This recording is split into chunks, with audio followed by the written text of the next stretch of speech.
Selamat datang di Mata Militer Ngapak, tempatnya info dunia dan Indonesia, dan yang panas-panas tentang militer. Seruput kopi dulu, Lur. Hubungan Indonesia dan Turki kembali menjadi sorotan setelah kunjungan Menteri Luar Negeri Turki, Hakan Fidan, ke Jakarta. Kunjungan ini bukan hanya membahas kerjasama diplomatik dan ekonomi, tetapi juga memperlihatkan semakin eratnya hubungan pertahanan antara kedua negara. Dalam beberapa tahun terakhir, hubungan Jakarta dan Ankara berkembang sangat cepat. Mulai dari kerjasama drone tempur, pembangunan kapal perang, hingga berbagai proyek industri pertahanan lainnya. Kini muncul peluang yang jauh lebih besar, yaitu keinginan Indonesia untuk terlibat dalam pengembangan pesawat tempur Kaan dan program kapal selam Turki.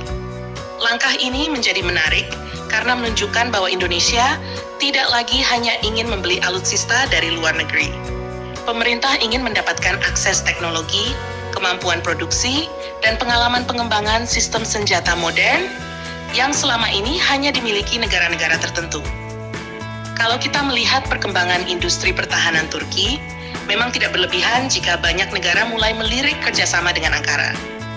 Dalam kurun waktu sekitar 2 dekade, Turki berhasil mengubah dirinya dari negara pengimpor senjata menjadi salah satu produsen alutsista paling berkembang di dunia.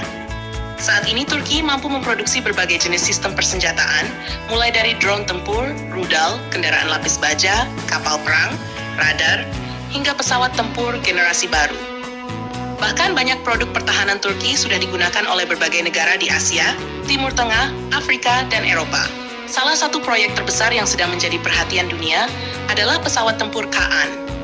Taycan merupakan proyek jet tempur generasi kelima yang dikembangkan untuk menjadi tulang punggung Angkatan Udara Turki pada masa depan. Pesawat ini dirancang memiliki kemampuan siluman, radar modern, sensor canggih, sistem peperangan elektronik terkini, serta kemampuan membawa berbagai jenis rudal udara dan udara ke permukaan. Turki menempatkan Kaan sebagai simbol kemandirian industri pertahanan nasional mereka. Karena itu, proyek ini mendapat dukungan penuh dari pemerintah dan industri pertahanan Turki. Pertanyaannya, mengapa Indonesia tertarik ikut dalam proyek ini? Jawabannya sederhana. Dengan ikut dalam pengembangan, Indonesia berpeluang memperoleh manfaat yang jauh lebih besar dibandingkan hanya membeli pesawat jadi. Jika hanya membeli pesawat, Indonesia mendapatkan produk akhirnya saja. Tetapi, jika terlibat dalam pengembangan, Indonesia dapat memperoleh pengalaman teknologi, akses terhadap proses produksi, pengembangan perangkat lunak, integrasi sistem senjata, hingga peningkatan kemampuan industri dalam negeri. Hal seperti inilah yang selama ini menjadi target pemerintah Indonesia, yaitu meningkatkan kemampuan industri pertahanan nasional agar mampu menghasilkan produk dengan kandungan teknologi yang semakin tinggi. Selain itu, Indonesia juga memiliki pengalaman dari program pesawat tempur bersama Korea Selatan melalui proyek KF-21. Pengalaman tersebut dapat menjadi modal berharga apabila Indonesia nantinya benar-benar masuk dalam perang. Yang tidak kalah menarik adalah peluang kerjasama di bidang kapal selam. Selama ini, kapal selam merupakan salah satu unsur strategis yang sangat penting bagi Indonesia. Sebagai negara kepulauan terbesar di dunia, Indonesia membutuhkan armada kapal selam yang mampu menjaga wilayah laut yang sangat luas. Kapal selam memiliki keunggulan utama berupa kemampuan beroperasi secara senyap. Kehadirannya seringkali tidak diketahui lawan, sehingga mampu memberikan efek penggentar yang sangat besar. Turki saat ini juga sedang mengembangkan kemampuan industri kapal selam nasional mereka. Pengalaman membangun berbagai jenis kapal perang modern melalui program Milgem membuat kemampuan industri galangan kapal Turki semakin diperhitungkan. Apabila Indonesia ikut terlibat dalam pengembangan kapal selam Turki, maka manfaat yang diperoleh tidak hanya berupa unit kapal selam baru. Yang jauh lebih penting adalah peluang transfer teknologi, penguasaan konstruksi kapal selam, sistem sonar, sistem manajemen tempur, teknologi sensor bawah laut, hingga kemampuan pemeliharaan dan modernisasi secara mandiri. Inilah yang selama ini menjadi tantangan besar bagi banyak negara berkembang. Membeli kapal selam memang bisa dilakukan dalam waktu relatif cepat, tetapi menguasai teknologi pembuatannya membutuhkan proses panjang yang bisa berlangsung bertahun-tahun. Karena itu, kerjasama pengembangan sering dianggap lebih menguntungkan dibandingkan pembelian langsung. Jika kita melihat tren kerjasama Indonesia dan Turki saat ini, Sebenarnya fondasinya sudah mulai terbentuk. Indonesia telah memesan drone tempur Akinci yang dikenal memiliki kemampuan serangan jarak jauh dan daya tahan terbang yang tinggi.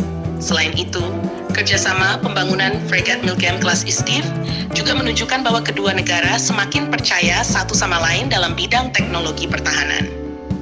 Bahkan, banyak pengamat menilai bahwa hubungan pertahanan Indonesia dan Turki kini mulai bergerak menuju level kemitraan strategis jangka panjang. Bagi Indonesia, Turki merupakan mitra yang menarik karena relatif terbuka dalam kerjasama industri dan transfer teknologi. Hal ini berbeda dengan beberapa negara yang seringkali membatasi akses terhadap teknologi inti mereka. Sementara bagi Turki, Indonesia adalah pasar yang sangat besar sekaligus mitra penting di kawasan Asia Tenggara. Karena itu, kepentingan kedua negara sebenarnya saling bertemu. Indonesia membutuhkan teknologi dan pengalaman industri pertahanan modern. Turki membutuhkan mitra strategis yang mampu mendukung pengembangan industri pertahanannya, sekaligus membuka peluang pasar yang lebih luas. Meski demikian, tentu masih banyak hal yang harus dibahas sebelum kerjasama ini benar-benar terwujud. Pengembangan pesawat tempur generasi kelima membutuhkan biaya yang sangat besar. Begitu juga dengan pengembangan kapal selam yang memerlukan investasi jangka panjang dan kesiapan industri nasional.